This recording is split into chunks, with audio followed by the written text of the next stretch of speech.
Hey there, welcome back. Part 1 struck a nerve and a memory. So we're back with 20 more unforgettable 80s perfumes that turned every hallway, locker room, and mall into a full-blown fragrance takeover. Number 1. Opium by Yves Saint Laurent.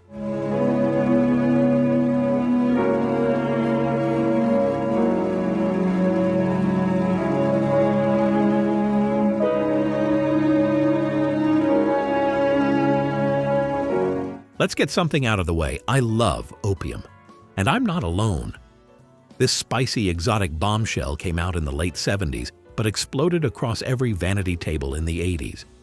With notes of clove, myrrh, sandalwood, and mandarin, Opium smelled like a forbidden ritual, in the best possible way. It was rich, intense, unapologetically bold. YSL needs to make this stuff affordable again because people still wear it, and wear it proudly. Number 2. Anaïs by Cacharel.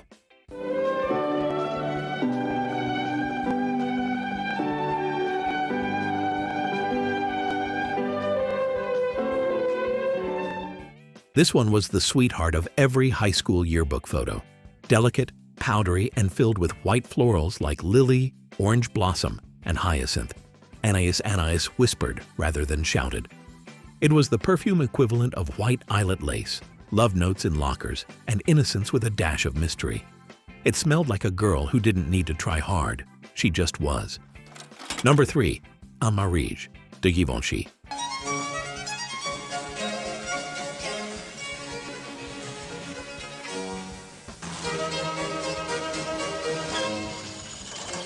This was the wedding dress of perfumes, bursting with white florals, gardenia, mimosa, neroli, on a base of sandalwood and vanilla. It was intense in the best way.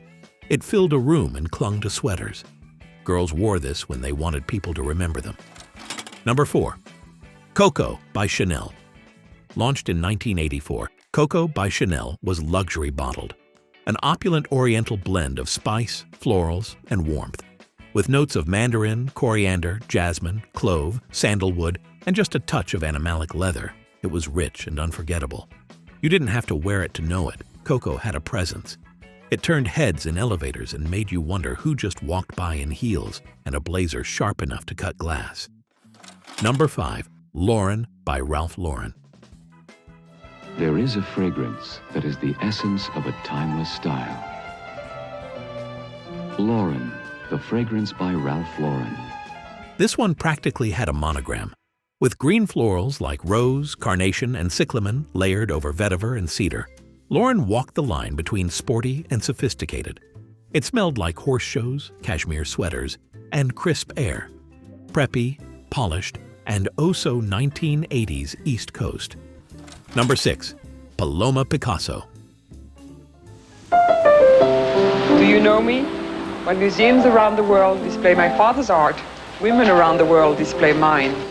My jewelry opens eyes, my perfume turns heads.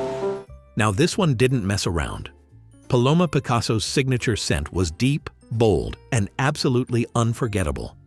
With top notes of coriander and angelica, mid notes of jasmine and ylang-ylang, and a base of patchouli, oak moss, and vetiver, it was a power move in perfume form.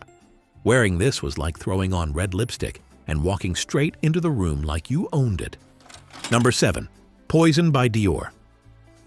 Poison. Dior.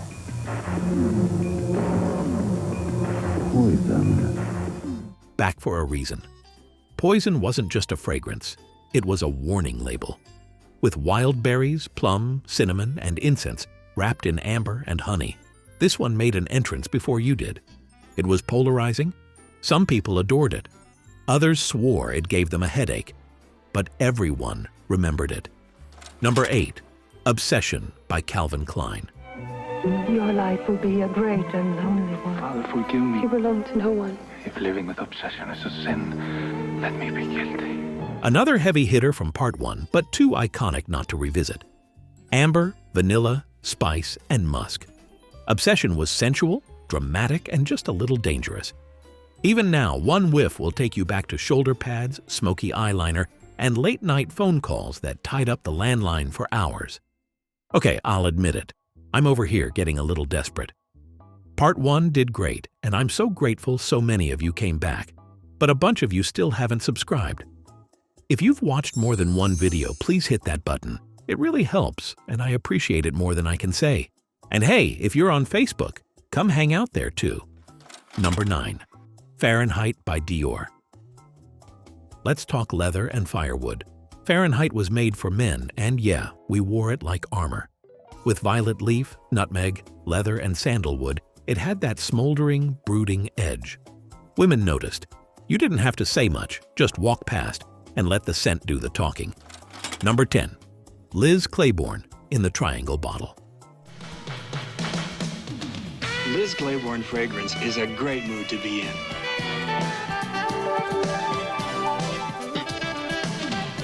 Now here's a bottle no one forgets. That bright, primary-colored triangle from Liz Claiborne was everywhere. The scent inside was just as bold. Fruity citrus on top, mandarin, peach. Florals in the middle, jasmine, lily, and a musky, woody base. It smelled like ambition, color-blocked blazers, and hair that had been seriously aquanetted. Number 11. Gloria Vanderbilt.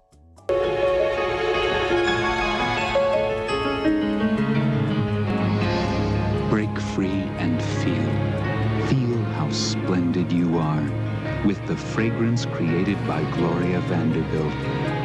Vanderbilt. Ah, the swan bottle. Feminine, powdery, and a little sweet. Gloria Vanderbilt's fragrance blended aldehydes, mimosa, tuberose, and vanilla. It was ladylike but not stuffy, like the kind of woman who wrote love letters in perfect cursive and always matched her handbag to her shoes. Number 12. Colors by Benetton. Charlie Paul USA. Piotr Pietrov SSSR. Fu, Lang Fu, Monku. Maria Rossi Italia. Benetton's colors was bold, bright, and busy, just like their ads. This perfume mixed citrus, coriander, rosewood, and patchouli into something chaotic and unforgettable. It smelled like teenage rebellion in clothes with way too many buttons, a rainbow in scent form. Number 13. Majin Noir by Lancôme.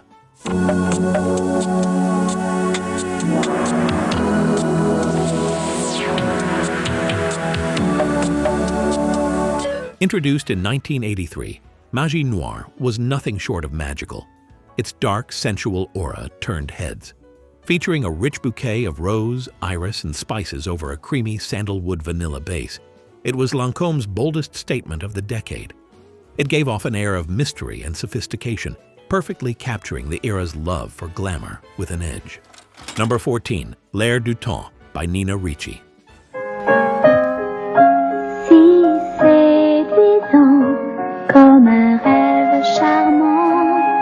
You know the bottle, the glass doves perched on top like a love story frozen in crystal. With carnation, rose, peach, and a little spicy clove, L'air du temps felt vintage even when it was new. It was graceful, nostalgic, and smelled like your most elegant friend's mom. Number 15. Jovan's Black Orchid. Dark, sensual, and musky with notes of jasmine, ylang-ylang, and spice. Black Orchid wasn't for the faint of heart. It was mysterious, a little rebellious, like the girl who hung out behind the gym and wore black nail polish before it was trendy. Number 16. Eighties by Givenchy. Eighties by Givenchy didn't shout, it smoldered. Launched in 1984, it was one of those perfumes that flew under the radar but left a lasting impression. With coconut, mandarin, tuberose, and civet in the mix, it was rich, exotic, and impossible to ignore. You could smell it before you saw her, and it lingered long after she walked away. Number 17. Fiji by Guy Laroche.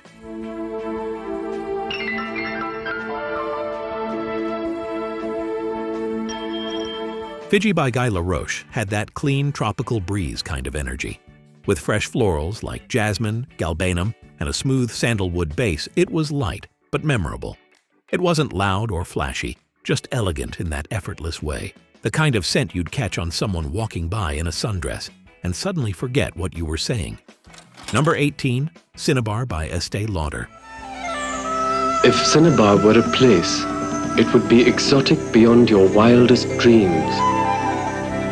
Spicy, smoky, and full of warmth. Cineabar was the refined sister of Opium, less scandal, more sophistication, It had clove, incense, patchouli, and amber. It smelled like someone lit a cinnamon candle and disappeared into a romance novel, with a plot that probably didn't make it past the second button on the blouse. Number 19, Cachet by Prince Machiavelli. I'm ready now. Gonna be who I am today. This one flew under the radar but had a cult following.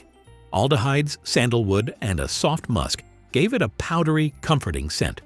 It smelled clean, grown up, like the perfume you wore to your first real job interview, or borrowed from your mom until you could get your own bottle.